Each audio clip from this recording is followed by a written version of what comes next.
Welcome everyone to our latest View from the Top HR Executive interview. Today we're joined by the wonderful Tess McLean and my lovely colleague Cherry Chan from our Fraser Jones HR search practice. Every month we host recorded interviews with leaders operating in our global HR community, sharing key content which resonates with our HR network. The content of these sessions is primarily driven by feedback from our network about what they're interested in or the challenges and priorities that they have. And without a doubt, mental health, well-being and giving back to the community has been really high on the agenda. So what better way to address this than to reconnect with the incredibly inspiring TalenTtrust organisation based in Singapore, an organisation which is close to our hearts. TalenTtrust is a charity for charities, with a focus on bringing business and charity together for the better, largely in the form of skills-based volunteering. We've been lucky enough to partner with TalenTtrust and Tess for a number of years and have been blown away by the impact this organisation has on the local community. So we thought this interview would be the perfect way to make our network aware of the wonderful work TalenTtrust is doing, and also the opportunities TalenTtrust have available for those operating in either in-house HR or talent consulting profession who want to get involved. Tess, thanks for joining us this morning, and it's really nice to have you with us. Would you mind just taking a minute or two for those who aren't aware, and just to explain a bit about who TalenTtrust are and the amazing work that you're doing? Sure, thanks Charlotte, thanks Terry, really nice to see you both. So as Charlotte said, TalenTtrust is, we call ourselves a charity for charities because I guess unlike your more traditional charities who have a direct service user beneficiary, TalenTtrust actually services other charities. So we are about taking business people with all of the expertise and history that they can bring to the table into local Singaporean charities and creating a mentoring relationship where those business people can help the charity to grow and develop their own capabilities and tackle some of the challenges that they may be facing, which, as I'm sure most of our audience today can imagine, there are a number of different challenges that charities are facing at any particular point. We are based in Singapore. We've been doing this for about 6 years now. We're a fairly lean team of 7. Like most charities, we try to do as much as we can with as few people as possible. But you know, we've been working with over 150 different business mentors within Singapore, and they have been helping us to grow over 35 local charities. So it's been a really interesting, I guess, startup period of time, and now we are very much focused on working more intensively with corporates and organizations as a whole, as opposed to just individuals who are interested in giving back. Oh, lovely, thank you. That's a really great overview. Well, ironically, last week I read a PwC article from their people and organisation practice, which stated that about 75% of workers have expressed a preference to work for organisations that will make a positive contribution to society, ultimately demanding more from the business community. This really, to me, reinforces the importance of purpose-driven careers, and that's something that here we're speaking about with our network every day. They made the point that essentially focusing on societal impact and maximising profit are not mutually exclusive, and that being a purpose-led business can actually boost your bottom line. I mean, we've seen more and more variations of these discussions, both in and out of the workplace, but this immediately made me think of TalenTtrust, with this organisation being a great platform to allow our HR community, but also employers, to really have an impact personally and professionally. Tess, I recall you also mentioning sort of a survey with key trends about the benefits between volunteering and enhanced mental health. It would be great to understand a bit more about that, but also where you feel TalenTtrust can fit in. Sure, yeah, thank you. Yeah, it's such an important conversation. I think, as you mentioned, it's one that we're hearing more and more discussion about. I think, you know, especially with the, I hate to say it because it makes me feel so old, but the younger generations coming up, it's not just about the money that goes into their bank account at the end of the month anymore. People are looking for purpose and meaning. And I think especially if we're not already sick to the back teeth of talking about it, you know, during COVID, there has been far more of a focus on mental health and resilience and people having more of a connection to their workplace than perhaps purely a transactional one. So actually over COVID, TalenTtrust charted a survey with YouGov in Singapore to talk about the impact of volunteering and the impact of volunteering on your mental health.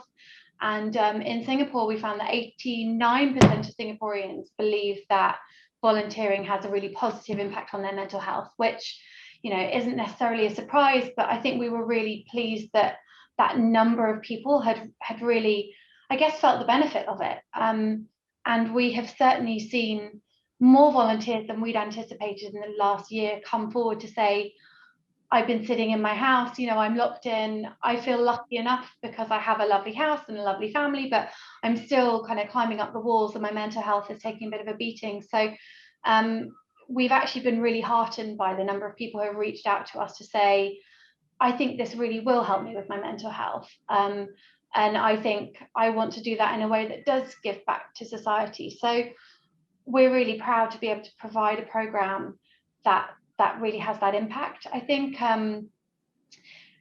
look, any volunteering you do is going to be great for your sense of well-being and for your sense of happiness and purpose. But I think when we dig a bit deeper and really examine the impact, when we've maybe, I don't know, I used to go and help dig a community garden, and I've given out food and I've given out gloves in the UK, where it's much colder than here.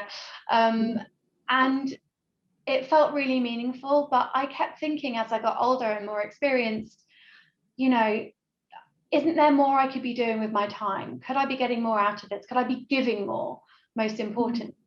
Because my background's in marcoms and branding. And actually, when I sat down with a few of the charities that I was working with and talked about branding and talked about comms, I could really see, you know, people getting very excited about the impact that that was going to have. So TalenTtrust from that perspective is really proud to provide volunteering experiences that have purpose, have meaning, as well as impact. And because they have that purpose and meaning, and because they're tapping on people's skills and expertise, it means that the employees are not only getting that that really great sense of mental health and mental wellness and giving back, but they're also stretching their own business skills, which is lovely when you start looking at something that can provide mental health benefits as well as employee development. So that for us is kind of, I guess, the winning formula. It's a win-win-win for everyone. So yeah, it's been a really interesting year, I guess, from that perspective, this mental health angle creeping in.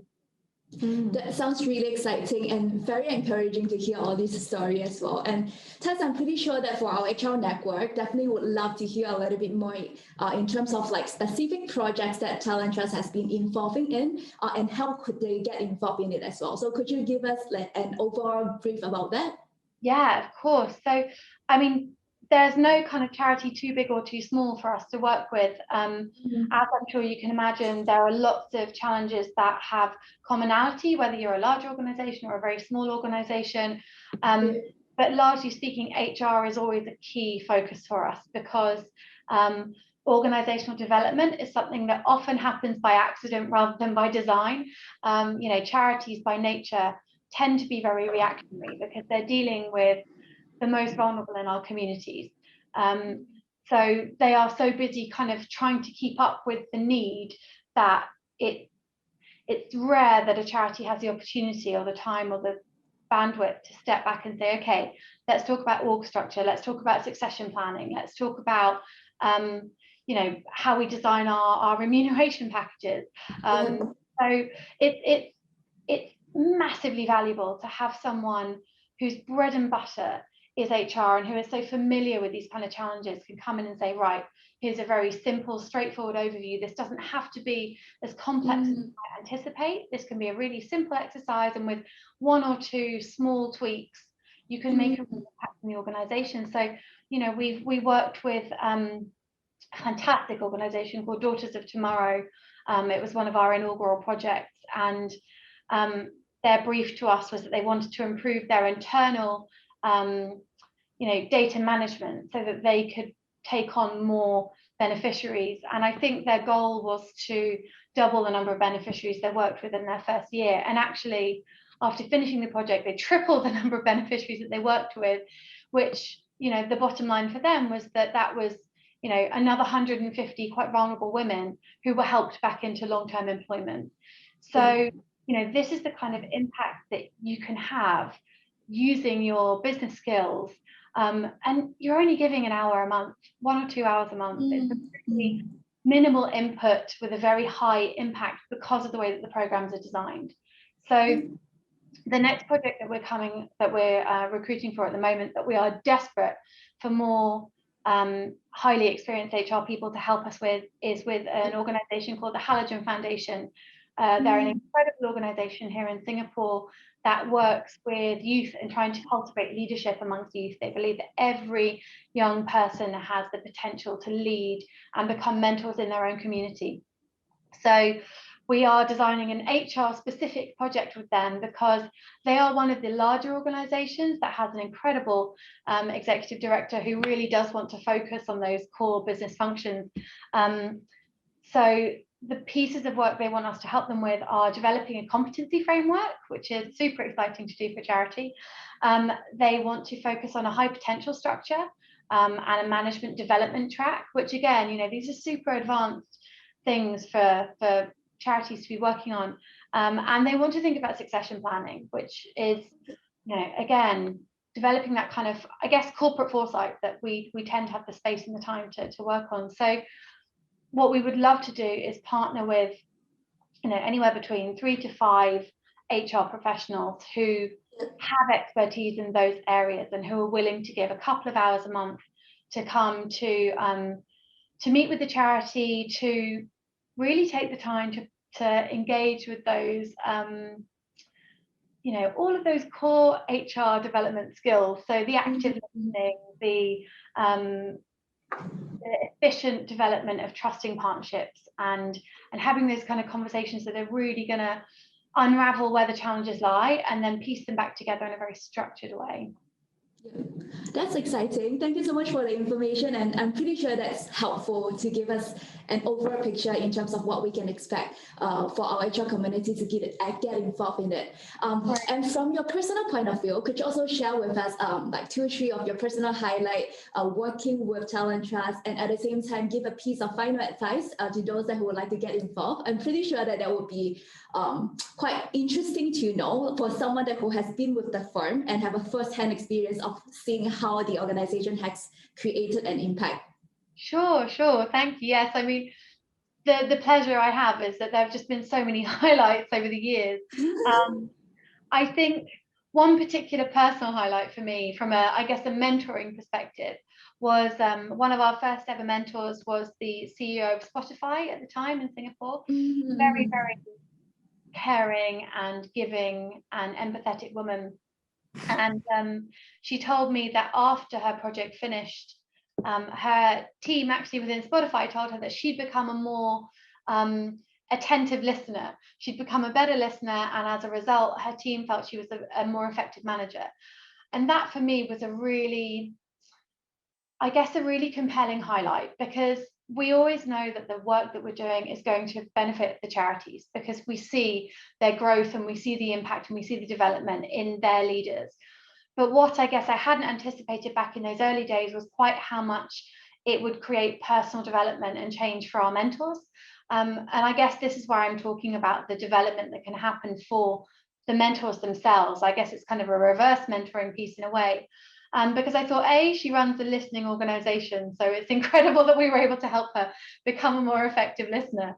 But that is reflective of the fact that now 87% of the mentors that have worked with us have said that the skills that they have developed on the projects are skills that they've taken back into their workplace. So we're not just building the charity sector, but we are growing the whole volunteering ecosystem in a way that benefits everyone. And that for me was part of my dream for the organization. If we talk about highlights of the actual charities, I mean, oh my goodness, I think getting to see the charities close up and, meet some of the kids when you're working with youth charities, it is just deeply moving to see, to journey with these kids over the course of a year.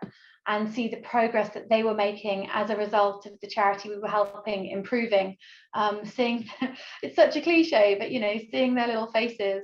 And every year this particular charity that we've been working with for 5 years now invites us to their graduation ceremony, and you see the kids that have been coming from quite vulnerable backgrounds just blossoming and singing and dancing. And I think sometimes with skills-based volunteering, it can feel a bit further away from those end users because you're working with the charity on organizational development and structure. But it's always so touching for me to go back to the heart of what it is that we're working for, which is helping those charities to help their beneficiaries, their service users, and make their lives all much happier. So I definitely think, it's been one big highlight in a sense, but that for me, they're kind of some of the key pieces that I've loved so much. Oh, gosh, well, what a lovely note to end on. And as always, Tess, it's been a pleasure catching up with you, and thanks so much for sharing further content with us about the amazing work that your team's doing. Thank you guys. We really appreciate your time. And for those listening to this, TalenTtrust would love to hear from employers or individuals, whether you're looking to mentor or refer a friend or connect them to your company, or even just to share a story about your experience or give some advice and insight. TalenTtrust is ultimately a network of very kind-hearted and caring people working together to create a better world for others. If you want to be part of that incredible community, we'll leave contact details at the end of this video, and please feel free to get in touch with TalenTtrust's dedicated team directly. Thanks so much. Thank you, ladies. Lovely to see you. Thank you.